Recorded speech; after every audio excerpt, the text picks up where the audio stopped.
जय श्रीराम. ज्ञानेश्वरी भावदर्शन अध्याय क्रमांक 7 आणि ओवी क्रमांक 1 पर्यंत आपलं मागच्या वेळेला अभ्यास थांबला होता.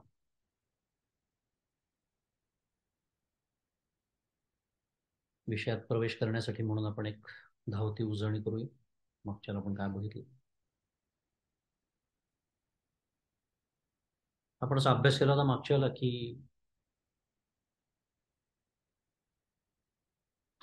भगवद्गीता जी आहे ती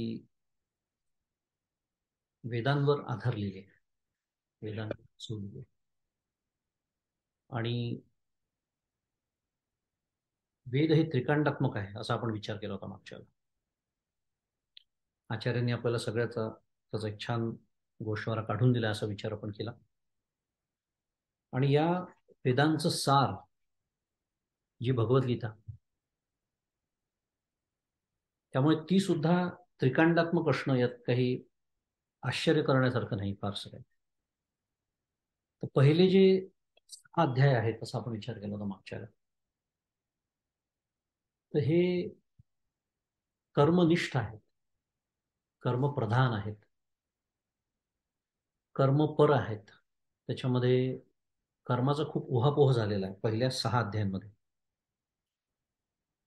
आणि कर्म कोण करतो, तर कर्म करता म्हणजे जो स्वतःला करता समजतो, किंवा कर्माचं काय म्हणूया, कर्माचा उपदेश कोणाला करावा, जो कर्म करतो त्याला उपदेश करावा लागतो. अगदी सोपं आहे, काही कठीण काहीच नाही. तर जो स्वतःला करता समजतो, जो असा अहंकारी जीव, आता थोडं शास्त्रीय भाषेत बोलायचं झालं तर जीव कर्म करतो. त्यामुळे हे जे कर्माचं तत्वज्ञान आहे पहिल्या 6 अध्यायांचं, ते जीवाला सांगणं सुरू आहे. त्या अहंकारी जीवाला, जो स्वतःला करता समजतोय, त्याला कर्म कसं करावं, योग कर्मसु कौशलम वगैरे सगळे जे येऊन गेलेले आहेत श्लोक, त्या पद्धतीने जे मार्गदर्शन केलेलं आहे ते त्या कर्त्या जीवाला केलेलं आहे.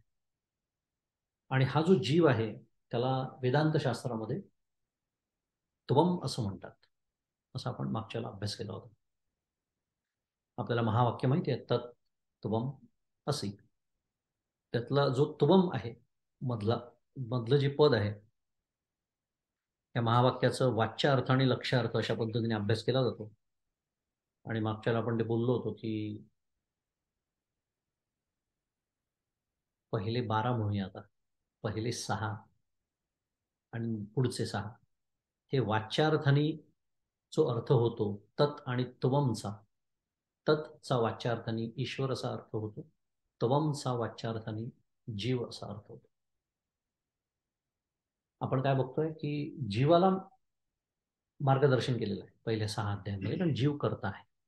त्यामुळे कर्म कसं करायचं, आता हे ढोबळ मानाने केलेलं वर्गीकरण आहे. म्हणजे खूप असं शोधायला जाण्याची गरज नाही की प्रत्येक श्लोक कर्मच कसं करायचं सांगतो का, नाही असं नाही आहे. आता उदाहरणार्थ दुसऱ्या अध्यायामध्ये अनेक असे श्लोक येऊन जातात. नासतो विद्यते भावो, ना भावो विद्यते सतः.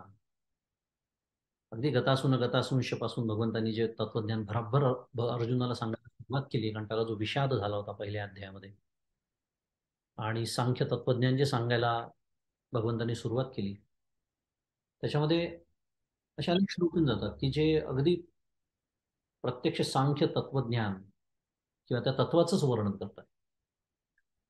पण आपण असं बघितलं होतं की खरं तेव्हाच भगवद्गीता संपायला हवी होती, पण आपल्या भाग्याने अर्जुनाने प्रश्न विचारलेले आहेत आणि म्हणून पुढे भगवद्गीतेचे 18 अध्याय झालेले आहेत. तर भगवंत सांगून मोकळे झाले होते दुसऱ्या अध्याय, त्याचं शुद्ध मराठीमध्ये कन्फ्युजन झालं, अर्जुनाचं गोंधळ उडाला, म्हणून त्यांनी विचारायला सुरुवात केली, जायसी चेतकर मनसे. आपण बघितलं होतं तिसऱ्या अध्यायाची सुरुवात. असो, मुद्दा असा की ढोबळ मानाने जीवाला मार्गदर्शन केलेलं आहे आणि जीवाला वेदांत शास्त्रामध्ये तत् असं म्हणतात. आणि म्हणून हे पहिले 6 अध्याय तत्पदाचे अध्याय आहेत. एक प्रकांड पंडित होऊन गेले मधुसूदन सरस्वती, त्यांनी केलेली ही मांडणी की पहिले 6 अध्याय तत्पदाचे आहेत. हे आपण मागच्याला सगळं सविस्तर बघितलं होतं. कांडाच्या भाषेत बोलायचं झालं तर पहिले 6 अध्याय कर्मकांडाचे आहेत. त्यामुळे स्वाभाविकच आता पुढचे 6 जे आहेत ते उपासना कांडाचे आहेत. कांडाच्या भाषेत बोलायचं झालं तर ते उपासना कांडाचे. आणि तत्वम असी हे जे 3 पदांचं ते महावाक्य, त्यातलं तत्पदाचे 6 अध्याय झाल्यामुळे आता पुढच्या 6 अध्यायामध्ये आपल्याला त्वमचं वर्णन ऐकायला मिळणार. पण पुन्हा मगाशी मी जसा उल्लेख केला त्याप्रमाणे आपण वाच्यार्थ बघणार आहोत. अजून लक्ष्यार्थ नाही. लक्ष्यार्थ 13व्या अध्यायापासून सुरू होणार.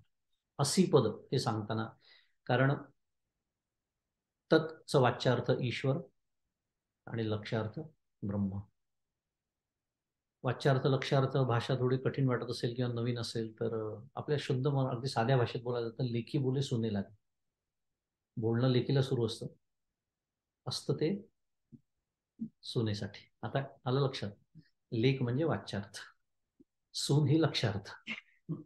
एकदम साध्या भाषेमध्ये जड शब्द असतात, समजलं की त्यातलं निघून जातात जड सगळं, कठीण निघून जातं काठिण्य. त्यामुळे तत्पदाचा वाच्यार्थ ईश्वर, लक्ष्यार्थ ब्रह्म. तत्पदाचा वाच्यार्थ जीव आपण आत्ताच बघितलं आणि त्याचा लक्ष्यार्थ कूटस्थ. आता हे मी का बोललो तर तिसऱ्या पदाचा उल्लेख केला म्हणून. कारण जीव आणि ईश्वर यांचं ऐक्य होणं शक्यच नाही. ईश्वर आपल्याला माहिती आहे, त्याचं सगळं वर्णन आपल्याला माहिती आहे, तो सर्वज्ञ. हे सगळं वर्णन आता शिकायचं पुढच्या 6 अध्यायामध्ये. आणि लक्ष्यार्थ पाहणार आहे आपण त्वम पदाचं. मग ऐक्य कोणाचं होऊ शकतं? कूटस्थ आणि ब्रह्माचं ऐक्य होऊ शकतं. का होऊ शकतं? कारण ते मुळातच एक आहेत. मुळातच एक आहे. उपाधी फक्त वेगळी धरल्यामुळे एकाला जीव म्हणतात, जो अज्ञानी असतो. अविद्या त्याला असते, त्या अविद्येचा त्याला साधना करून निराश करून घ्यावा लागतो. ईश्वर जो असतो त्याची शक्ती जी असते त्याला माया म्हणतात. ईश्वराच्या बाबतीत माया, जीवाच्या बाबतीत अविद्या. आणि माया, ईश्वराची माया ही नित्य निरस्त असते. म्हणजे त्याला, ईश्वराला साधना करावी लागत नाही. ती त्याची शक्ती आहे, ती त्याच्या नियंत्रणात असते. झाले, विषयांतर होईल, पण एक एक छान एकात एक विषय निघत जातात. आपण रामरक्षेच्या वेळेला बोललो होतो, आठवत असेल तर, की इति ध्यानम, अथ ध्यानम आणि इति ध्यानम हा जो ध्यानाचा श्लोक सांगितलाय त्याच्यामध्ये अथ ध्यानम ध्याये दाजानुबाहम धृतसर धनुषम बद्ध पद्मासनस्थम पीतम वासो वसानम नवकमलदल स्पर्धी नेत्रम प्रसन्नम वामांकारूढ सीता. एवढंच मला सांगायचं होतं त्यातलं फक्त. वाम म्हणजे डाव्या, भगवंताच्या डाव्या मांडीवरती सीता बसते. आपण तेव्हा विचार केला, मांडीवरच का, बाजूला बसता येत नाही, खाली बसता येत नाही. तिथे सीता ही शक्तीचं रूप आहे, माया. आणि ती डावी, आपण काय म्हणतो ना, एखाद्या व्यवहारात आपण बोलतो ना, हा त्याच्यापेक्षा जास्त उजवा आहे. उजवा आहे म्हणजे काय, त्याच्यापेक्षा हा श्रेष्ठ आहे. तसं डावं हे कनिष्ठ आहे. हे दाखवण्यासाठी वामांकारू. आणि ती त्याची शक्तीच आहे. शक्ती ही आपली अंगभूत असते. तुम्ही आता इथे सगळेजण आलेले आहात, आपापली शक्ती घरी काढून ठेवून आलीत का तुम्ही? काढता येईल का? किंवा रात्री झोपताना मी माझी शक्ती बाजूला काढून मग झोपतोय, असं करता येतं का? आपला फोन सुद्धा सोडवत नाही आपल्याला झोपताना. शक्ती कसला काढताय? रामकृष्ण विनोद होता तो. मुद्दा एवढाच होता की हे दाखवण्यासाठी ती मांडीवर तिला बसवलेला आणि डाव्या बाजूला बसवलं. आणि मुख कमल मिलल लोचनम नीरदाभम, तिच्याकडे नजर लागलेली आहे भगवंतांची. ध्यान सांगतात आहे हे रूप काय सगळं का, कारण ती नियंत्रणात ठेवायची. शक्ती जर नियंत्रणात राहिली नाही तर काय होतं आपल्याला माहिती आहे, तिचं अनियंत्रित झाली. मुद्दा असा की ती ईश्वराची शक्ती आहे, ती नित्य निरस्त आहे. ईश्वराला त्याचा निराश करून घ्यावा लागत नाही. हा झाला त्वम पदाचा वाच्य. पुन्हा तत् त्वम, असे चुकलं माझं. तत्पदाचा वाच्यार्थ ईश्वर, लक्ष्यार्थाने ब्रह्म. त्वम पदाचा वाच्यार्थ जीव, लक्ष्यार्थ कूटस्थ. आणि कूटस्थ आणि ब्रह्म एकच.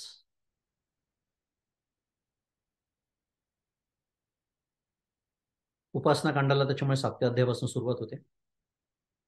आणि आपण पहिले 2 श्लोक बघितले होते. पण हे जो गीतादीपस्तंभ आहे त्याच्यामध्ये परमपूज्य काकांनी या ग्रंथाच्या प्रस्तावनेमध्ये प्रत्येक अध्यायाचं एक सार दिलेला आहे की या अध्यायात काय सांगितलंय. एक एक परिच्छेद आहे फक्त. मागच्याला आपण नव्हता बघितला तो बघून घेऊया आणि मग वाचनाकडे वळू. म्हणजे आपल्याला एक साधारण या 7व्या अध्यायात आपण काय शिकणार आहोत त्याचा एक थोडक्यात अंदाज मिळेल. या 7व्या अध्यायाचं नाव पुन्हा एकदा ज्ञान विज्ञान योग असं आहे.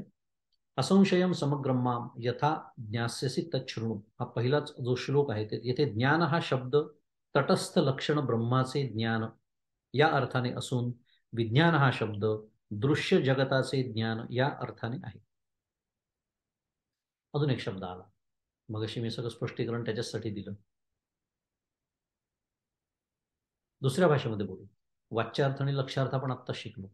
त्याला अजून एक शब्द आहे, त्याला तटस्थ लक्षण असं म्हणतात.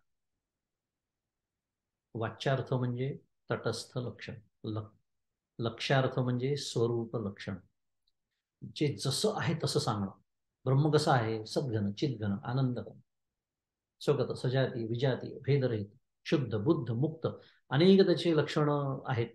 शब्दवर्ण हे स्वरूप लक्षण. आणि जेव्हा ईश्वराचं वर्णन येतं तेव्हा त्याला तटस्थ लक्षण म्हणतात. आणि म्हणून इथे मग काय म्हटलंय काकांनी की इथे परमपूज्य काका म्हणतात ज्ञान हा जो शब्द आहे तो तटस्थ लक्षण ब्रह्माचे ज्ञान या अर्थाने असून विज्ञान हा शब्द दृश्य जगताचे ज्ञान अशा अर्थाने आहे. आता पहिल्या श्लोकातील बल ऐश्वर्य विभूती इत्यादी लक्षणे जेव्हा आपण सर्वज्ञ आहे असं म्हणतो की नाही आपण, ईश्वर सर्वज्ञ आहे, तो सर्वशक्तिमान आहे, हे सगळं तटस्थ लक्षण आहे. कारण तो सर्वज्ञ आहे याचा अर्थ त्याला सर्वाचं ज्ञान आहे असा अर्थ होतो. सर्व गोष्टींचं त्याला ज्ञान आहे, बरोबर. त्याशिवाय सर्वज्ञ शब्द सिद्धच होत नाही. आणि सर्व गोष्टी म्हटलं की जगत आलं, जगताची सापेक्षता आली. म्हणून त्याला ईश्वराचं, म्हणून त्याला तटस्थ लक्षण असं म्हणतात. कारण ब्रह्माच्या बाबतीत बोलायला लागलं, खरं तर काही बोलताच येत नाही, पण काहीतरी तर बोलावं लागतं, कारण त्याशिवाय कळणार कसं. तिथे जगताची सापेक्षता नसते, त्याला स्वरूप लक्षण म्हणतात.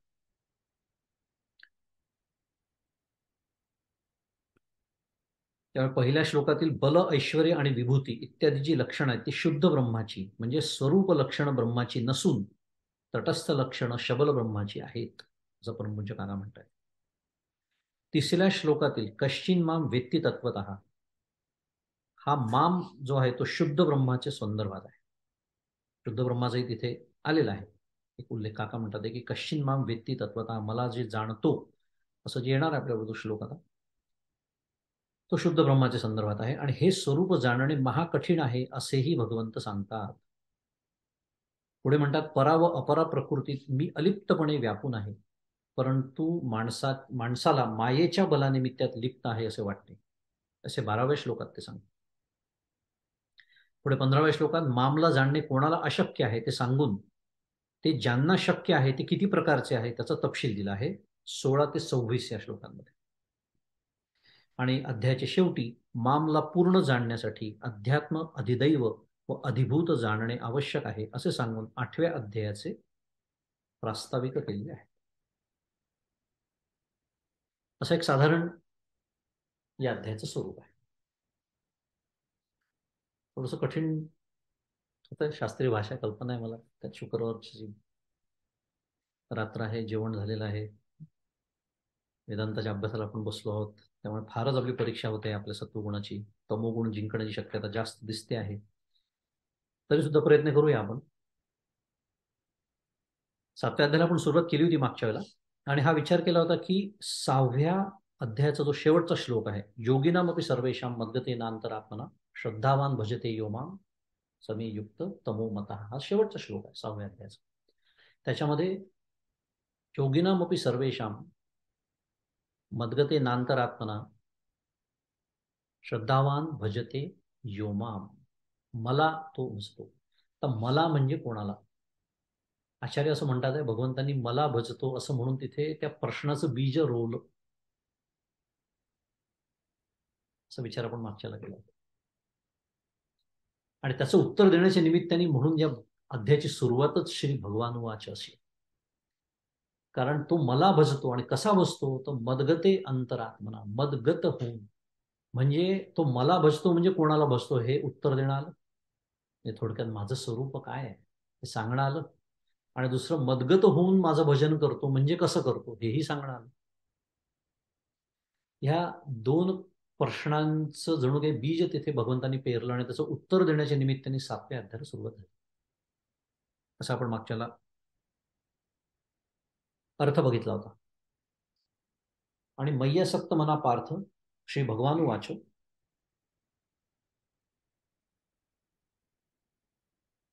अजून एक वैशिष्ट्य बोललो आपण बऱ्याच वेळा, पण एक तिथे आता ओघाओघाने विषयाला म्हणून, भगवद्गीतेमध्ये कुठेही श्रीकृष्ण उवाच नाही. आपण बऱ्याच वेळा बोलतो, बरोबर. भगवान उवाच आहे म्हणजे प्रत्यक्ष कोण सांगताय? हे भगवंत सांगतात आहे. तो अर्जुनाचं सारथ्य करणारा गोपाळकृष्ण, ते त्यांची एक भूमिका होती. पण ते भगवान वाच हे मी का सांगतोय आता? आपण कोणत्या पदाबद्दल बोलतोय आता? विसरायचं नाही. तत्पदाचं वर्णन सुरू आहे. त्वमचं संपलं, आता तत्पद तिथे थोडंसं उलट केलंय म्हणून आपला गोंधळ होत नाही. तत् त्वम असं महावाक्य आहे, पण त्वमचे आधी घेतले 6 अध्याय, आता तत्चं सुरू आहे. आणि तत् म्हणजे कोण? वाच्यार्थाने ईश्वर, श्री भगवान वाच. हे मी का सांगतो आहे? तर मी कसा आहे हे प्रत्यक्ष कोण सांगता आहे? माझं भजन कर असं म्हटले ना ते. माझं म्हणजे कोणाचं? भगवंताचं. पण मी सांगतो कोण आहे? भगवंतच सांगतात. या दृष्टीने मी पुन्हा एकदा आठवण करून दिली की श्री भगवान वाचक कसं आहे. आणि तत्पदाचं विवरण प्रारंभ इथे होत आहे. मय्यासक्त मना पार्थ योगम युंजन मदाश्रय असंशयम समग्रमाम यथा ज्ञास्यसी तच्छृणु. आणि दुसराही श्लोक पहिल्या श्लोकाबरोबर घेतला होता, त्याचा गट केला होता थोडक्यामध्ये. ज्ञानम तेहम सविज्ञानमिदम वक्ष्याम्य शेषतः यज्ञात्वा ज्ञेह भूयोन्य यज्ञ यज्ञात्वा ज्ञेह भूयोन्य ज्ञातव्यमम शिष्यते, ज्ञातव्यम शिष्यते. म्हणजे अर्थ काय आहे? भगवान म्हणतात की अर्जुना, माझ्या ठिकाणी ज्याचे चित्त आसक्त आहे, मीच ज्याला आश्रय आहे, असा जो तू. म्हणजे थोडक्यात सुरुवातीला अर्जुनाला लावलेली विशेषण आहे कोणती? ज्याचं चित्त माझ्या ठिकाणी आसक्त आहे आणि मीच ज्याला आश्रय आहे, असा जो तू चित्त निरोध स्वरूप योग करीत असता, ज्या प्रकाराने संशय न राहता मला पूर्णपणाने जाणशील, तो प्रकार आता तू ऐक. मगाशी आपण बोलल्याप्रमाणे भगवंतांनी स्वतः सांगितलं तो कसा आहे, तरच आपल्याला ते कळू शकतं. आणि ते तटस्थ लक्षणाचं वर्णन सुरू आहे म्हणून विभूती, बल, ऐश्वर, हे सगळं वर्णन कोणाचं आहे? ईश्वराचं वर्णन आहे. हे सगळं इथे येणार आहे. आणि पुढे जे म्हटलं आहे की हे मी तुला विज्ञानासह ज्ञान पूर्णपणाने सांगतो. आणि अर्जुनाला आणि अर्जुनाच्या निमित्ताने आपल्या सर्वांना सावध करण्यासाठी सांगतात आहे. आपली जिज्ञासा जागृत करण्यासाठी काय सांगतात आहे? अरे, हे ज्ञान कसं आहे माहितीये का? जे जाणल्यानंतर या लोकात पुन्हा दुसरं जाणण्यासारखं काही उरत. आयुष्यभर धावपळ आपली. मला हे माहिती पाहिजे, मला ते माहिती पाहिजे, मला ह्याही विषयाचं ज्ञान पाहिजे, मला त्याही विषयाचं ज्ञान पाहिजे, मला हेही कळलं पाहिजे, मला तेही कळलं पाहिजे. काही गरज नाही. एकच गोष्ट आहे जगात फक्त जी कळली पाहिजे, भगवंत.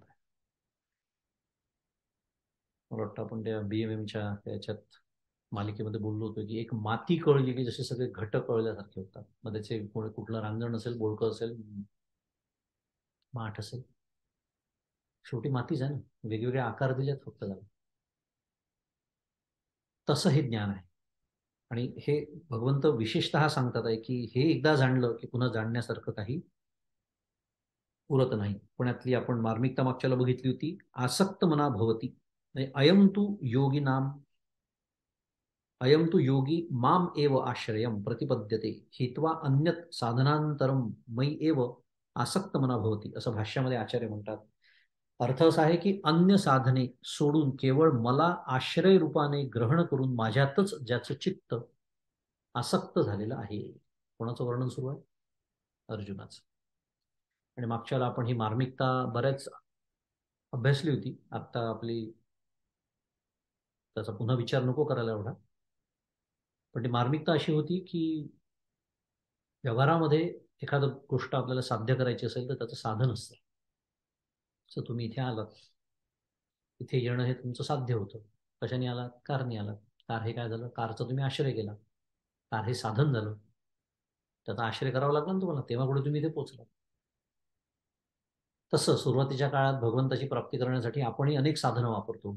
पत्रम पुष्पम फलम तोयम. अगदी सुरुवात कुठून होते, तीर्थाटनाला. चारधाम माझी यात्रा झाली बरं का, आपण कौतुकाने सांगत असतो प्रत्येकाला. यात्रा झाली, भगवंताचं काय झालं याच्याबद्दल कोणीच काही बोलत नाही. पण भगवंतासाठी थोडीच केलेली असते, ती सांगण्यासाठी केलेली असते. चारधाम यात्रा झाली, गंमत. किती त्रास झाला, रिझर्वेशन मिळत नव्हतं, सुरू. मग ते दृश्य किती सुंदर होतं हे बघा, अल्बम सगळं छान आहे. मग ते काश्मीरला जाऊन आले काय आणि चारधामला जाऊन आले काय, भगवंताचं काय झालं. थोडक्यामध्ये काय, आपल्याला नावं नाही ठेवायचे, मुद्दा हा आहे की सुरुवात आहे, हरकत नाही. सुरुवात, शेवटी माणूस पहिले आहे, बाळ आपल्याकडे रांगायला लागतो. मग तो नुसतं उभा राहिला तरी आपण टाळ्या वाजवतो की नाही? तसं आहे, हे टाळ्या वाजवून उभं राहण्यासारखं. मग तो थोडा थोडा चालायला लागतो, मग धावायला लागणार आहे, मग तो ऑलिम्पिकमध्ये धावणार आहे.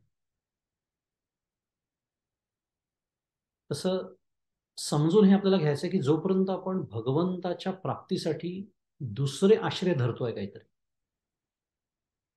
त्या भक्तीचा दर्जा, त्याला आता भक्ती म्हणायचीच नाही, ती उपासना झाली. हेच आपण मागच्या बोलतो. भक्ती कोण, की जो आश्रयही भगवंताचाच करतो, म्हणजे साधनही भगवंत आणि साध्यही भगवंतच. ती मार्मिकता होती, आपण मागच्या बोलतो. आणि असा अर्जुन तू आहेस असं भगवंत म्हणतात आहे, सगळ्यात महत्वाचं ते आहे. मागच्या आपण पहिली उभी घेतली होती, पुन्हा घेऊया. त्याआधी आपण मागच्याला विज्ञान सहितम चा आचार्यांनी केलेला अर्थ आहे स्वानुभव संयुक्तम, म्हणजे अनुभव सहित निशेषतः संपूर्णपणे तुम्हाला कसा जाणशील ते. आणि मत तत्वज्ञो यस सर्वज्ञो भवती, म्हणजे तत्वतः तो मला जाणणारा सर्वज्ञ होतो, ज्ञान विज्ञान सहितम. आणि पुढे एक अर्थ दिलाय, तो आपण नंतर बघूया. तो पुढच्या श्लोकाची संगती दाखवून देण्यासाठी आचार्यांनी भाष्यामध्ये त्याचा उल्लेख केलेला आहे की हे ज्ञान दुर्लभ कसं आहे, उदाहरणार्थ. आता माऊलींचं भाष्य आपण बघूया, म्हणजे ज्ञानेश्वरीकडे वळूया, जो आपला मुख्य विषय आहे, प्रतिपाद्य. ऐका मग तो श्री अनंतू पार्था ते असे म्हणतू, पैगा तू योगयुक्तू जाहला असे आता. की श्रोते हो ऐका. मग तो श्रीकृष्ण अर्जुनाला म्हणाला की तू आता योगाचे श्रवण करून समाधान युक्त झाला आहेस. मैयासक्त मना पार्थ योगम युंजन मदाशय, ते योगीच म्हटलेलं आहे अर्जुनाला, की तुला विशेषतः 6व्या अध्यायामध्ये मी पूर्ण योग समजावून सांगितलं, त्याने तुला समाधान प्राप्त झालेलं आहे. मी तुला आता योगीच म्हणतो, योगयुक्त तू झाला असे आता. मज समग्रा ते जाणसी ऐसे, आपुलिया तळहातीचे रत्न जैसे, तुझं ज्ञान सांगेन तैसे विज्ञानेसे. आता हळूहळू माऊलींची ज्ञानाची व्याख्या आणि विज्ञानाची व्याख्या आपल्या समोर येते. आचार्यांची व्याख्या बघून झाली, आता माऊली काय म्हणतात बघू. आपल्या तळहातावरचे रत्न जसे पूर्णपणाने जाणले जाते, त्याप्रमाणे मला तू पूर्णपणाने जाणशील असे तुला विज्ञानासह ज्ञान सांगेल. नुसतं ज्ञान नाही सांगणार, विज्ञानासह पूर्णपणाने तू मला जाणशील. हे जे शब्द आहेत, फार महत्वाचं आहे. पूर्णपणाने जाणणं किंवा संशय न राहता जाणणं. आता समजा एखादी वस्तू, आता रत्नाचं तिथे उदाहरण दिलं आपण, असं कल्पना करू रत्न तिथे ठेवलेलं आहे असं दूर कुठेतरी, आपल्याला रत्नाचं पूर्ण ज्ञान होऊ शकेल का? कल्पना करा, रत्नाचं दूर कुठेतरी ठेवलेलं आहे. म्हणजे दृष्टांत पहा कसे असतात. मी रत्नाकडे बघितलं, मला ठीक आहे, रत्नाची जी बाजू माझ्या समोर आहे ती मला कळते, पण डावी बाजू, उजवी बाजू, मागची बाजू, खालची बाजू, वरची बाजू, हे दिसतंय का मला? नाही. ते रत्न हातात घेऊन पाहिल्याशिवाय ते रत्नाचा स्पर्श कसा आहे मला कळणार आहे का? नाही. हे खरं रत्न आहे का काचेचा तुकडा आहे, त्याच्यासाठी काही परीक्षा करावी लागते, ती मला करता येणार आहे का? नाही. म्हणजे तळहातावरचं रत्न, जेव्हा ते रत्न माझ्या तळहातावर, म्हणजे माझ्या हातातच आहे, म्हणजे मी त्याला स्पर्श करून पाहू शकतो आहे, त्याचा स्पर्श मऊ आहे का हाताला ते कठीण आहे, हा स्पर्श मला कळतोय. मी त्याची परीक्षा करू शकतोय की हा काचेचा तुकडा आहे का खरं रत्न आहे. त्याच्यानंतर ते रत्न मी खालून वरून डावीकडून उजवीकडून सगळीकडनं बघू शकतोय. म्हणजे त्या रत्नाचं मला जेवढं ज्ञान करून घेणं शक्य आहे डोळ्यांनी, हातांनी, सर्व माझी ज्ञानेंद्रिय वापरून ते सगळं ज्ञान मी करून घेतो आहे. म्हणजे काय आहे, ते जे माझ्या तळहातावरचं रत्न आहे ते मला पूर्णपणे मी जाणू शकतो. विषय हा सुरू आहे. म्हणून माऊलींचे दृष्टांत पण फार सुंदर समजूनच घ्यावे लागतात. दृष्टांतामध्ये सुद्धा मार्मिकता असते. आपण काय कुठल्या शब्दाचा आपण अभ्यास करतोय, पूर्णपणाने जाणणं किंवा संशय रहित जाणणं म्हणजे काय हा त्याचा अर्थ आपण पाहतो. आणि याला भगवंत म्हणतात विज्ञानासहित ज्ञान मी तुला आता सांग. विज्ञानासहित. आणि आचार्यांची व्याख्या पण झाला आतापर्यंत आपला बराच वेळ विचार करून झाला. आचार्य ज्ञान कशाला म्हणतात, आचार्य विज्ञान कशाला म्हणतात. आचार्यांची जी व्याख्या आहे ती पुन्हा एकदा विज्ञानसहित म्हणजे स्वानुभव संयुक्तम, अनुभवासहित निशेष संपूर्णपणे असं जेव्हा तू मला जाणशील तेव्हाच त्याला भगवंताला जाणणं असं म्हणतात.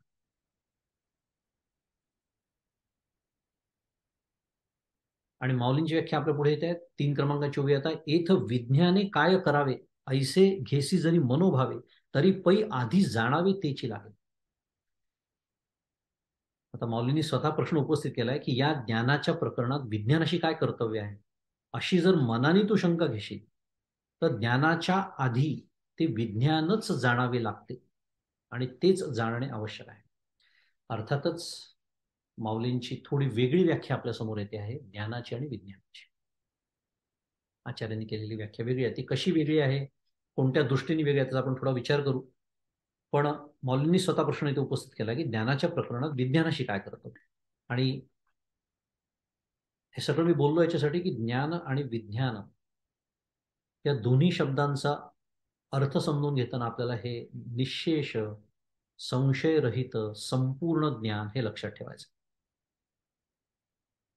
माऊली पुढे म्हणतात मग ज्ञानाची वेळे झाकती जाणीवेचे डोळे जैसी तिरी नाव न ढळे टेकली साथी. पुन्हा सुंदर दृष्टांत दिलाय.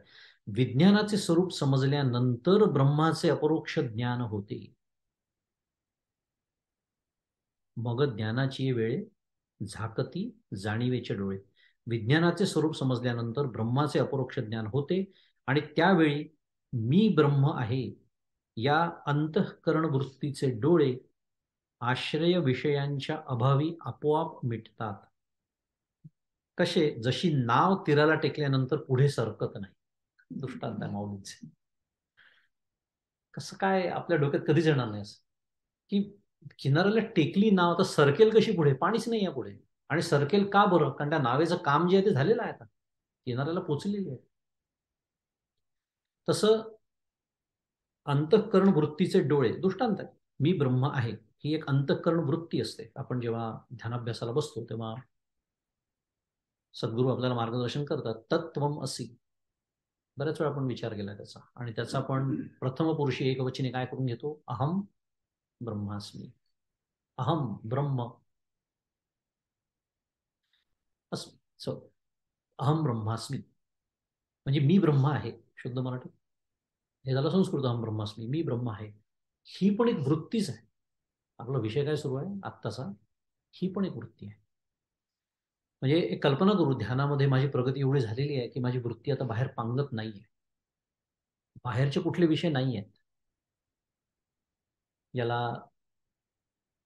एका पद्धतीप्रमाणे महाकर्णदेह असंही म्हणतात की जिथे फक्त आता मी ब्रह्म आहे एवढी एकच वृत्ती उरलेली आहे, महाकर्णदेह.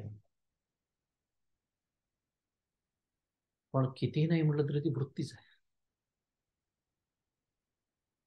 ती सुद्धा जिथे चालत नाही. आणि म्हणून माऊली असं म्हणतात की त्या वृत्तीचे सुद्धा डोळे मिटल्या जातात आपोआप. का? कारण आश्रय विषयांच्या अभावी. कारण वृत्तीला नेहमी आश्रय लागतो. कशाचा? ज्याचा आपल्याला विचार करायचा आहे त्या विषयाचा आश्रय लागतो.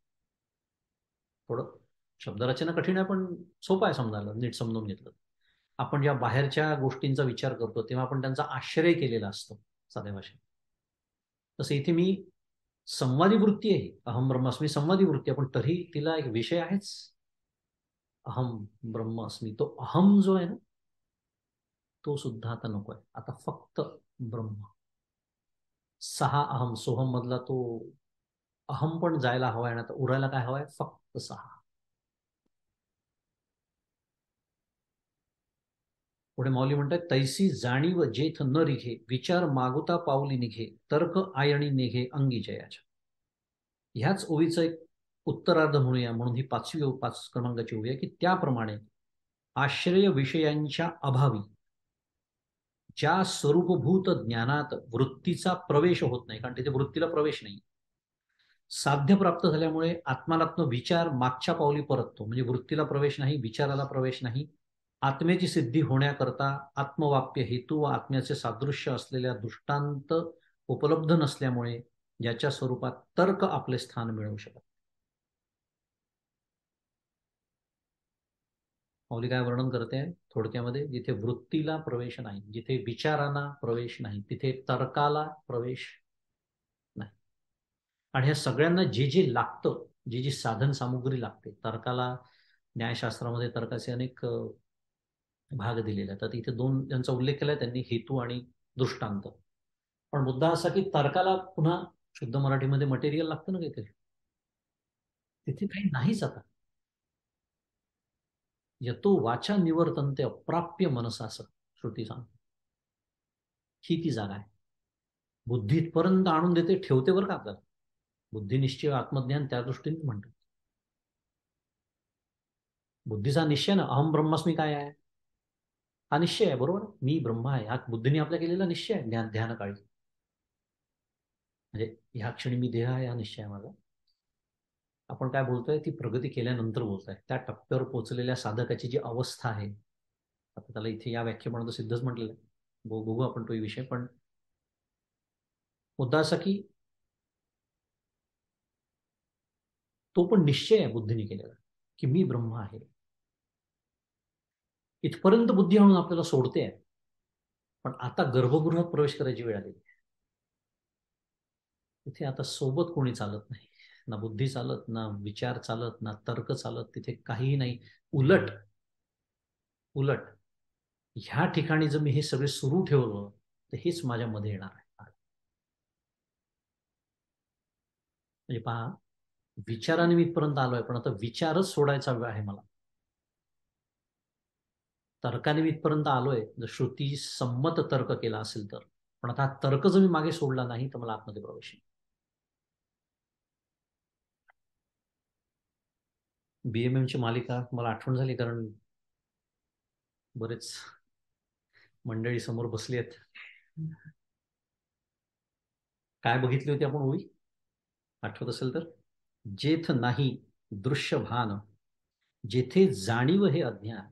हा सगळे संत कशी एकच भाषा बोलतात. ते समर्थ आपल्याला सांगतात आहेत दासबोधामध्ये, तिथे माऊली तेच सांगते. काय? झाकती जाणीवेचे डोळे. माऊलींचा सुद्धा शब्द जाणीवच आहे, समर्थांचाही शब्द जाणीवच आहे. जेथे नाही दृश्यभान, जेथे जाणीव हे अज्ञान, विमळ शुद्ध स्वरूप ज्ञान यासी बोलीचे. आपण बघितलं, शुद्ध ज्ञानाची व्याख्या आपण बघत होतो तेव्हा, त्या संदर्भामध्ये ही ओवी आपण त्या मालिकेमध्ये बघितली होती, आनंदाचे तत्वज्ञान. ही ती जागा आहे. आणि पुढची पण ओवी बघून घेऊ, 6 क्रमांकाची. म्हणजे हा विषयाला एक छान पूर्णता येईल, की अर्जुना तया नाव ज्ञान. हे जे आत्ता सगळं वर्णन आपण ऐकलं, तया नाव ज्ञान येर प्रपंचू हे विज्ञान. माऊलींची व्याख्या आता पुढे येते आहे. तेथ सत्य बुद्धी हे अज्ञान, हे ही जा. माऊलींनी अजून एक शब्द आणला, अज्ञान, जो श्लोकात पण नाहीये. ज्ञान आहे, विज्ञान आहे, माऊलींनी अज्ञान आणलं. अर्जुना, त्याला ब्रह्मज्ञान म्हणतात. दुसरा, जो प्रकृतीपासून पृथ्वीपर्यंत असलेला कार्यकारणात्मक प्रपंच, त्याला विज्ञान म्हणतात. आणि हा प्रपंच खरा आहे असे समजणे, त्याला अज्ञान म्हणतात. हेही ज्ञान विज्ञानाबरोबरच जाणून घे, समोर. आपल्याला ब्रह्मज्ञान कळलं आता, म्हणजे असं म्हणूया, म्हणायला हरकत नाही. असं आपणच आपल्याला शुद्ध मराठीत सर्टिफाय करू. प्रमाणपत्र देऊन घेऊ. ह्याला ब्रह्मज्ञान म्हणतात. कशाला? जो आपण आता विचार केला सगळा. आता विज्ञान कशाला म्हणायचं? तर माऊलींची व्याख्या आहे की प्रकृतीपासून पृथ्वीपर्यंत हा जो कार्यकारणात्मक प्रपंच आहे. सत एव सौम्य इदमग्र असेल केला होता विचार आपण. सुरुवातीला फक्त सत होतं. या संपूर्ण जगाची निर्मिती होण्याच्या आधी जे तत्व, असं सत तत्व होतं. त्याच्यापासून ही जी सगळी मूळमाया, गुणमाया, जडमाया, जडमाया जी आपल्याला डोळ्यांनी आत्ता दिसते आहे, गुणमाया जसा आपल्याला अनुभव येतो आहे.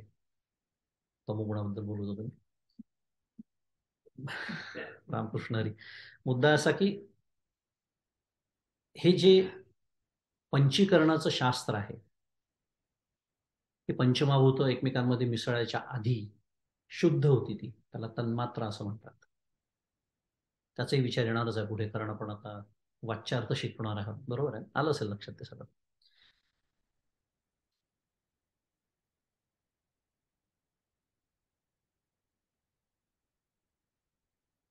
तर ही जे प्रकृतीपासून पृथ्वीपर्यंत हा जो कार्यकारणात्मक प्रपंच, याचा आपण अर्थ पाहतो. ही जी माया अशी विस्तारत गेली आणि आता हे सगळं स्थूल दृश्य आपल्याला तो इंद्रिय गोचर झालेला आहे. ह्याला माऊलींनी, याच्या ज्ञानाला विज्ञान म्हटलेलं आहे. पण आता त्याच्यात एक बारकावा आहे जो माऊलींनी अज्ञान शब्दाने दाखवून दिला. कारण ह्या प्रपंचाचं ज्ञान आपल्याला दोन पद्धतीने होऊ शकतं. कोणतं? हा प्रपंच आपण मिथ्यत्वाने सुद्धा जाणू शकतो आणि हा प्रपंच आपण सत्यत्वाने पण जाणू शकतो. बरोबर? इतके वर्ष आपण सत्यत्वानेच जाणला, म्हणून तर ही अवस्था आहे. ही अवस्था म्हणजे ज्याची जी अवस्था आहे तशी. हा, मला काही कोणाच्या अवस्थेबद्दल काही बोलायचं नाही आहे. पण वरती जे दिलेल्या माऊली ज्याला ब्रह्मज्ञान म्हणतात, ते का नाही अजून मला होत आहे किंवा झालेलं आहे, याचं कारण हे जे प्रपंचाचं ज्ञान, अजूनही मला हा प्रपंच सत्य वाटतो. प्रपंच सत्य वाटतो म्हणजे काय? मी स्वतःला करता समजतोय. अजूनही मला सुख दुःख होतात म्हणजे मला प्रपंच सत्य वाटतोय. अजूनही मी जे काही कमावतो या जगात, जे काही मी कमावून ठेवलेलं आहे ते सत्य वाटतंय. अजून मिळवावं असं वाटतंय, सत्य वाटतंय. आपल्याला तिकडे आता जायचं नाही, पण सत्य वाटतं काय ते थोडंसं स्पष्टीकरण देऊन टाकलं आत्ताच, कळण्यासाठी, विचार स्पष्ट होण्यासाठी. त्यामुळे जगताचं ज्ञान आपल्याला सत्यत्वाने होत आहे, तसंच ते मिथ्यत्वाने पण होऊ शकतं. की ज्ञान झालं, पण हे जगत मिथ्या कसं आहे हे जेव्हा मला कळेल. आणि मिथ्या म्हणजे खोटं नाही. पुन्हा एकदा व्याख्या जर नीट माहिती नसेल तर, खोटं म्हणजे असत नव्हे. मिथ्या हा शब्द खूप समजून घ्यावा लागतो परमार्थामध्ये. तो जितक्या लवकर आपल्याला कळेल तितके जे आपले गैरसमज असतात परमार्थाबद्दल ते दूर होतात. नेहमीचा दृष्टांत, वंध्या स्त्रीचा पुत्र. असं वाटतं जर तिला पुत्र असतं तर ती वंध्या स्त्री झाली असती. वंध्या स्त्रीचा पुत्र हा असत आहे, किंवा शशाचं शिंग असत आहे.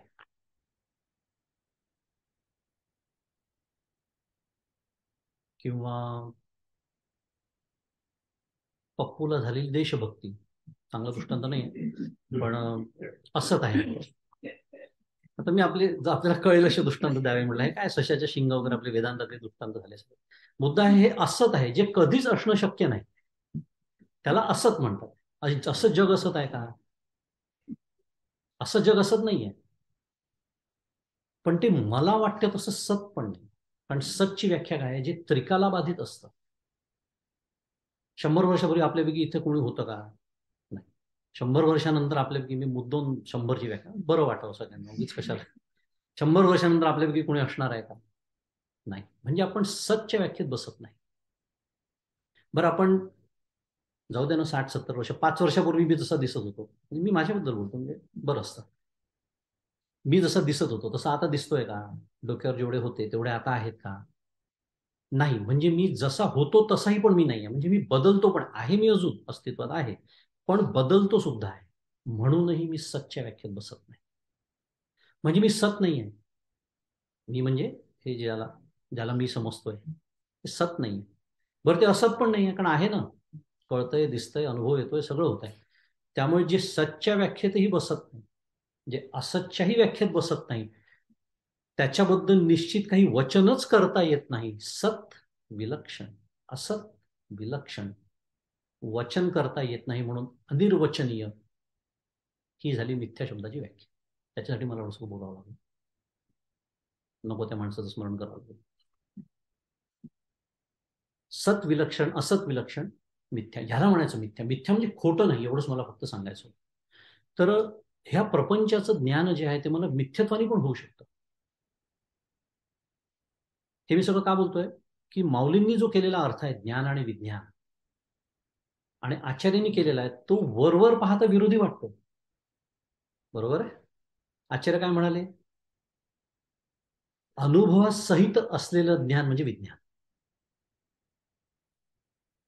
आणि माऊली काय म्हणताय, येरू प्रपंचू हे विज्ञान. असं वाटतं किती विरोधाभास नाही वाटत, पण 180 असं वाटतं एकमेकांच्या अगदी विरुद्ध अर्थ आहे. हे प्रपंचाचं ज्ञान म्हणजे विज्ञान म्हणतात आहे, आणि हे अनुभवाचं ज्ञान म्हणजे खरं ब्रह्मज्ञान म्हणजे विज्ञान म्हणतात आहे. इतका विरोधाभास वाटतो, पण तो तसा नाही. हे सांगण्यासाठी मी थोडंसं हे प्रतिपादन एवढं करतो. त्याच्यामध्ये आचार्यांनी एका दृष्टीवर भर दिलेला आहे फक्त, माऊलींनी दुसऱ्या दृष्टीवर भर दिला. कसं ते सांगतो.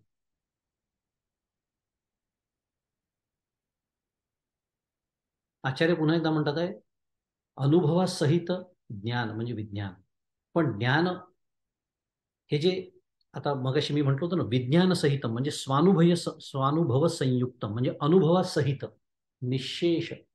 आता कल्पना करा, भगवंत असं म्हणणार आहे का, मला जो अनुभव आला मी तो तुला सांगणार आहे, मी ज्या ज्ञानात आलो. भगवंत स्वतः आहेत, स्वतःच वर्णन ते करतात आहेत. बरोबर आहे. म्हणजे ते स्वतःच्या अनुभवाबद्दल बोलतच नाहीये. हे ज्ञान अर्जुना तू जाणून घे, ते अनुभवासहित जाणून घे. आणि ते अनुभवासहित जाणून घेण्याचा भाग म्हणून हे प्रपंचाचं ज्ञानही महत्वाचं आहे.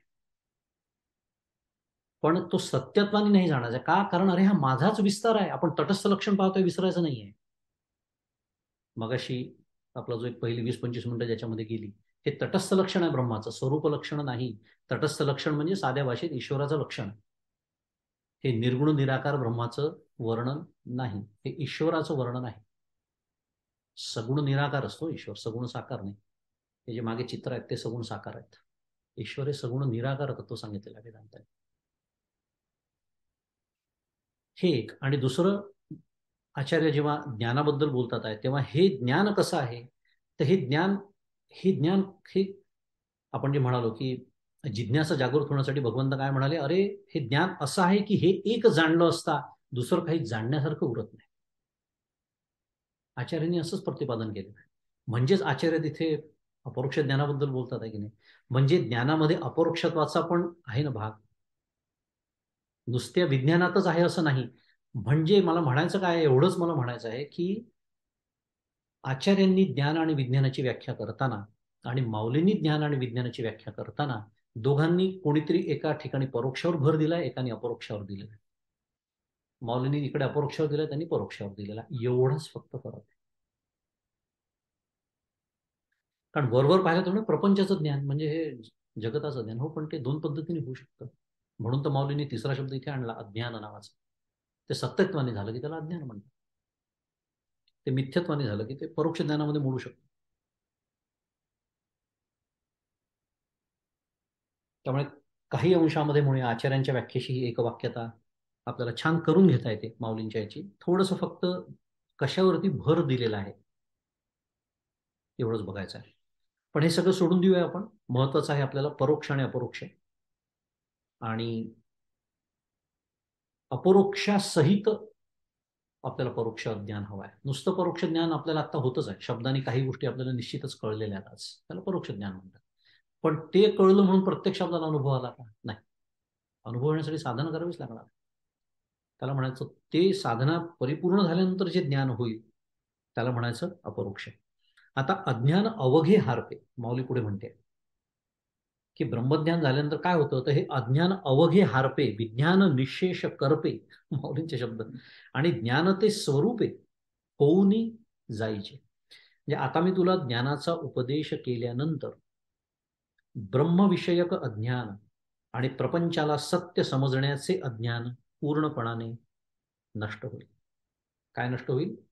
ब्रह्मविषयक अज्ञान आणि प्रपंचाला सत्य समजण्याचे अज्ञान. नुसतं प्रपंचाचे ज्ञान म्हटलंय का? नाही. सत्य समजण्याचं म्हणजे अज्ञान पूर्णपणाने नष्ट होईल. प्रपंच रूप विज्ञान काय होईल? एक फार सुंदर शब्द इथे आलेला आहे, संपूर्ण बाधित होईल. पुन्हा ओवीकडे जाऊ. ओवीतला शब्द काय आहे? विज्ञान निशेष करपे. माऊलींचे एक एक शब्द म्हणजे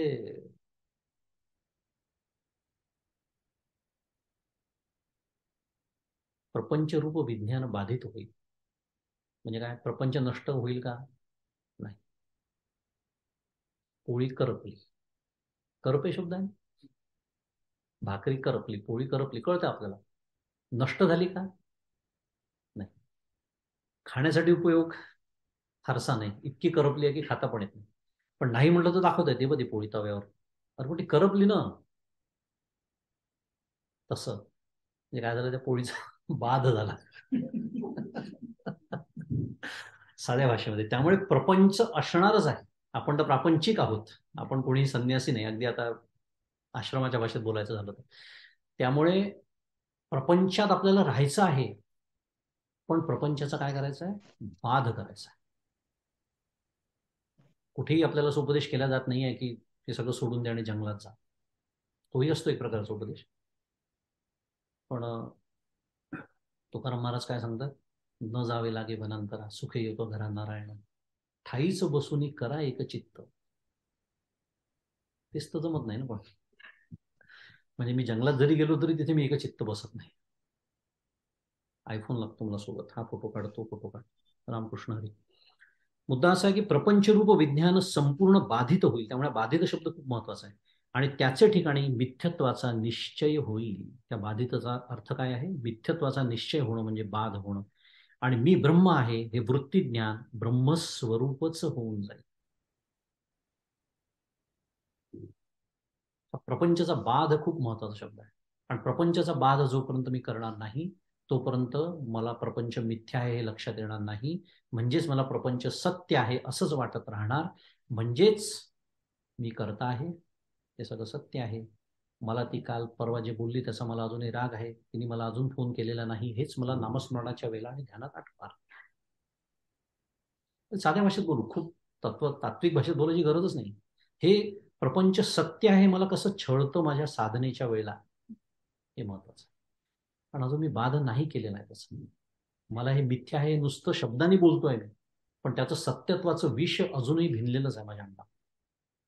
आणि ते तुझ्या गुरुकृपा दृष्टी निर्विषय माऊली बोलते. इथे विषत्व काढून घेण्याबद्दलच सांगितलेलं आहे. प्रपंच नष्ट होणारच नाही, करायचंही नाही. ते आपलं काम नाहीच आहे. ते तो करेल जेव्हा वेळ येईल तेव्हा. आपलं काम नाही. आपल्याला काय करायचं? आपल्याला बाध करायचा आहे. आणि बाध याचा अर्थ मिथ्यत्वाचा निश्चय. हे झाल्यानंतर काय होईल? तर मी ब्रह्म आहे हे वृत्तीज्ञान ब्रह्मस्वरूपच होऊन जाईल माऊली. हे माऊलींनी पुन्हा एकदा कशाचा उल्लेख आणला? त्या ब्रह्मज्ञानाचा. आणि त्या ब्रह्मज्ञानाचं स्वरूप आपल्याला काय सांगण्यात आलं आता? माऊलींनी काय सांगितलं की जिथे मी ब्रह्म आहे ही वृत्ती सुद्धा जिथे आता उरत नाही. आणि म्हणून तिथे म्हणतात आहे की हे वृत्तीज्ञान ब्रह्मस्वरूपच होऊन जाईल, की ते सुद्धा आता शेवटची आता एक वृत्ती उरलेली आहे की जी आता फक्त भागवतातली एक सुंदर ओवी आहे. कोणती ओवी आहे? इकडे दृश्य तिकडे देव, शून्यत्वाच्या दृष्टीने येते, मध्ये शून्यत्वाचा ठाव, तया प्राणी मंद बुद्धिस्तव ब्रह्ममय, अशी ओवी आहे. ती शून्याचं वर्णन करणारी आहे. आपण तो मुद्दा थोडासा बाजूला ठेवूया. पण ही जी वृत्ती आहे त्याला सुद्धा ही जर ओवी लावून घेतली तर आपल्या लक्षात येईल. इकडे दृश्य, जोपर्यंत ही वृत्ती आहे तोपर्यंत दृश्य आहे, तोपर्यंत द्वैत आहे, तोपर्यंत माया आहे. काय सूक्ष्म आहे पा द्वैत, काय सूक्ष्म आहे पा माया. आपल्याला माया म्हणली की आपण सगळं असं, आपला हात पहिले असंच जातो. ती तर आहेच, पण मी डोळे मिटून बसल्यानंतर ध्यानाच्या त्या अवस्थेपर्यंत माया आहे. त्यालाच समर्थ जाणीव म्हणतात, त्यालाच माऊली सुद्धा जाणीव म्हणतात, त्यालाच दृश्यभानही म्हणतात. आणि म्हणूनच त्याला अज्ञान म्हणतात आहे, कारण ते अजूनही मला त्या ज्ञानापासून एक पाऊल का होईना दूरच ठेवतात.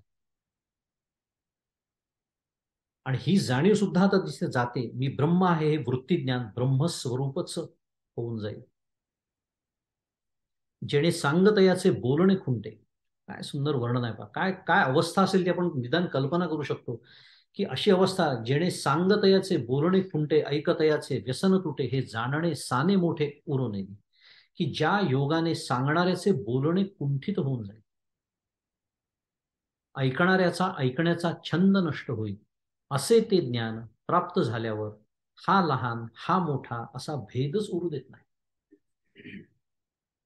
काय अवस्था असेल ती, काय आनंद असेल तिथे. कारण तत्वतः आपण एकच आहोत सगळेजण. ह्या क्षणी सुद्धा, आत्ता ह्या क्षणी आपल्याला फक्त तो अनुभव नाहीये, म्हणून तर अभ्यास करावा लागतो. ह्या क्षणी सुद्धा आपण ब्रह्मच आहोत, पण ते कळत नाही. त्यालाच अज्ञान असं म्हणतात. स्वरूपाचं विस्मरण ही ओवी आपण नेहमीच पाहतो. अर्जुनाला सांगितलं. पण जेव्हा आपल्याला ते ज्ञान होईल तेव्हा बोलणाऱ्याचं बोलणं कुंठित होऊन जातं, ऐकणाऱ्याचं ऐकणं कुंठित होऊन जातं.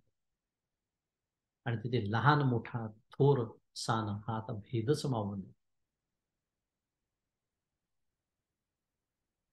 आणि मला तर मोठं होण्याची फार हौस आहे. मला लोकांनी मोठं म्हणावं. किती छान बोलतात हे, किती छान सांगतात हे, किती यांना कळतं. मी असा आहे, मी तसा आहे. प्रपंच सत्य. मगाशीच तो बघितला. आणि माऊली म्हणते, काय म्हणते माऊली, जगाची धाकुटे होई जे तई जवळीक नाही. म्हणते मी धाकुटा व्हायलाच तयार नाही, तरी मला भगवंताचं दर्शन हवं. तरी मी प्रश्न विचारतो, अजून मला दर्शन का होतं, अजून मला अनुभव काय. कसं या दोन गोष्टी एकत्र जाणार, कधी विचारच आपण करत नाही. अशी ही सुंदर ती अवस्था आहे की ज्या योगाने बोलणाऱ्याचं बोलणं सुद्धा तिथे कुंठित होतं, कारण आता बोलणार उरतच नाही, ऐकणार सुद्धा उरत नाही. ऐसे वर्म जे गूढ ते कीजेल वाक्यारूढ, जेणे थोडेनी पुरे कोड बहुत मनींचे.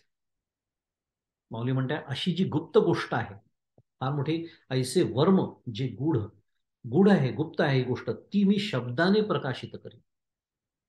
अर्जुना, जे ज्ञान शब्दरूपाने थोडे असले तरी ब्रह्मरूपाने फार मोठे आहे, म्हणून मनातील सर्व इच्छा पूर्ण होतात.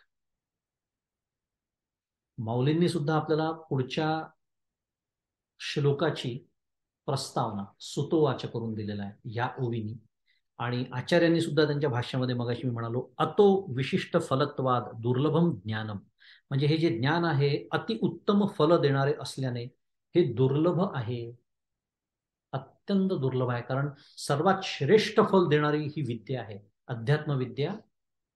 विद्यानाम, सगळ्या विद्यांमध्ये सर्वात श्रेष्ठ विद्या संगीत नाही, विज्ञान ज्याला आपण व्यवहारातलं विज्ञान म्हणतो नाही, एकमेव विद्या आहे. कारण असं एकच तत्व या जगामध्ये आहे की जे जाणलं असता इतर आता जाणण्यासारखंच काही उरत नाही, ते हे ब्रह्मतत्व. आणि हे शिकवणारी विद्या म्हणून अध्यात्म विद्या ही सगळ्यात श्रेष्ठ आहे. आणि म्हणून हे ज्ञानही अत्यंत दुर्लभ आहे. कारण ह्यांनी जे मिळणार आहे ते इतकं सर्वश्रेष्ठ आहे की त्याच्यापेक्षा आता मिळवण्यासारखं काही उरतच नाही ते मिळाल्यानं. स्वाभाविक आहे, दुर्लभ आहे. किती दुर्लभ आहे, मनुष्याणाम सहस्रेषु कश्चित यतती सिद्ध आहे पुढचा श्लोक. ही आहे त्याची संगती. मनुष्याणाम सहस्रेषु कश्चित, वास्तविक पहिल्यांदाच वाचतोय. मनुष्याणाम सहस्रेषु कश्चित यतति सिद्धये यततामपि सिद्धानाम कश्चिन्माम वेत्ति तत्वतः. हे ज्ञान दुर्लभ कसं आहे, त्याचा पदच्छेद आहे मनुष्याणाम सहस्रेषु कश्चित यतति सिद्धये यततामपि सिद्धानाम कश्चिन माम, जे आहे ते कश्चित माम वेत्ति तत्वतः. अर्थ आहे हजारो मनुष्यांमध्ये, मनुष्याणाम सहस्रेषु, हजारो मनुष्यांमध्ये, कश्चित यतती सिद्धये, एखादा ज्ञानप्राप्तीसाठी प्रयत्न करतो. आहे की ना, किती संख्या आहे ते पाहावं. हे जर एखादी मैफिल ठेवली असती बॉलिवूडच्या गाण्याची,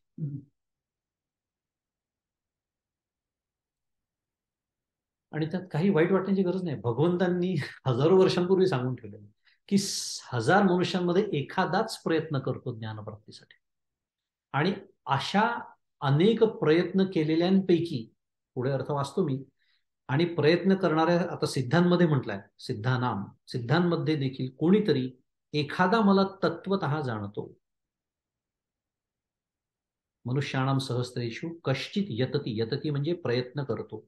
आणि यतताम अपि सिद्धानाम म्हणजे प्रयत्न करणाऱ्यांमध्ये देखील, सिद्धांमध्ये, सिद्धानाम कश्चिन माम वेत्ती तत्वतः, कोणीतरी एखादा मला तत्वतः जाणतो. वेत्ती म्हणजे जाणतो. किती दुर्लभ असेल हे. आणि सहस्त्रांपैकी एखादाच का वळतो याचा आपला विचार करून 6व्या अध्यायात झालेला आहे. का नाहीच होत, वृत्ती होतच नाही, इच्छाच होत नाही. मुळात बाहेर धावण्याची वृत्ती आपली असतेच, ती आतमध्ये वळायला तयार होतच नाही. त्यामुळे हजारांमधला एखादा त्याच्याकडे वळतो आणि त्याच्यातला एखादा पहिलं ते रणाला. इतकं हे ज्ञान दुर्मिळ आहे. त्याचं कारण आहे, आता आपल्याकडे पहा ना, लाखो लोक भाविक ज्याला म्हणतात, किती आहेत, लाखो भाविक आहेत भारतामध्ये. पण हे सगळे स्तर आहेत, जसं आपण मगाशी बोललो, उत्तमा सहजावस्था, एकदम तिथून ते मगाशी जे बोललो ते, ज्या पद्धतीने मी माझं चारधाम यात्रेचं कौतुक करून घेतो, भगवंत म्हणतो ना, तुझा उद्देश काय होता चारधाम यात्रा करण्याचा? स्वतःचं कौतुक करणे, ते झालं. आता तुझा माझा संबंध काय? तुला जे हवं ते मिळालं. इथपासून सुरुवात आहे. पुन्हा नावं ठेवायची नाही आहेत आपल्याला. आपण मगाशी बोलतोय, कोणाला नावं ठेवणं सुरूच नाहीये. कारण एकेकाळी मीही तिथेच होतो, हे विसरायचं नाहीये. पहिलीतूनच माणूस पाचवीत, पाचवीतून दहावीत, दहावीतून 12वी, मग PhD पर्यंत जात असतो. फक्त ते म्हणजे ते नव्हे, एवढं लक्षात ठेवायचं. तिथून पुढे जायचं आपल्याला. आणि म्हणून अशा हजारोंमध्ये प्रयत्न करणाऱ्या, तर त्यांना सिद्धच म्हटलेलं आहे. एवढा एक मुद्दा बघूया. आपली वेळ झाली आहे की सिद्ध. आता यांना सिद्ध कसं म्हणायचं? स्वतः भगवंतच म्हणतात आहे की अशा हजारांपैकी एक प्रयत्न करतो आणि अशा अनेक प्रयत्न करणाऱ्यांपैकी एखाद्याला ज्ञान होतं. पण ह्या प्रयत्न करणाऱ्यांना सुद्धा सिद्ध म्हटलेलं आहे. आचार्य म्हणतात आहे, सिद्धा एवही ते ये मोक्षाय यतन्ते तेषाम, जे जे मोक्षासाठी प्रयत्न करतात ते एक प्रकारचे सिद्धच आहे. किती छान, ऐकायला छान वाटतं ना. पण मला कधी कोण एखादं सिद्ध म्हणेल याची वाटच बघतोय ना मी. कारण पुन्हा त्यांनी कोणीतरी मला काहीतरी म्हणण्यावरच माझा अवलंबून आहे. पुन्हा प्रपंच सत्यच आहे माझ्यासाठी. तो विनोद झाला. पण ते ह्या दृष्टीने की ते आज न उद्या सिद्ध होणार, असा विचार आहे त्याच्यावर. त्याचा मंदादेनी दिलेला आहे, परमपूज्य मंदादेनी दिलेला आहे. अतिशय सुंदर दृष्टांत आहे मंदादेचे दृष्टांत. मंदादे म्हणतात, समजा आपल्यापैकी कोणी ओळखीचा असेल, कोणी आपला, आता आपण मोठे होतो आणि आपला भाचा असेल, कोणी मित्र असेल, समजा त्याला मेडिकलला ऍडमिशन मिळेल, गेला कॉलेजला, आला घरी. आता पहिल्या दिवशी काही तुम्हाला ते ऍप्रन बिप्रन काही देत नाही, स्टेथोस्कोपवर काही गळ्यात घालायला मिळत नसतो.